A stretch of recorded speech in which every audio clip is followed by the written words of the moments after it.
এখন এই বাইরে বেরিয়েছে একটা কাছে, এই বাইরে বেরোতেই এখন বৃষ্টি নেমে গেছে। তো আমার সামনে 2 কেলি বসে আছে, আমার ওয়াইফ দাঁড়িয়ে আছে।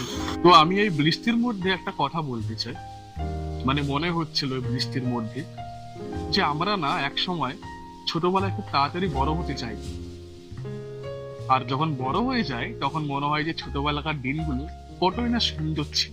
আমরা সব সময় ছোটখাটো খুশিগুলো বড় বড় জিনিসের মধ্যে খুঁজে পেতে চাই, কিন্তু দিন শেষে একবেলা চা, প্রিয় মানুষের সঙ্গে 1 মিনিটের গল্প বা নিজের পছন্দের গান শুনেও দিনগুলো ভালো করে কাটানো যায়।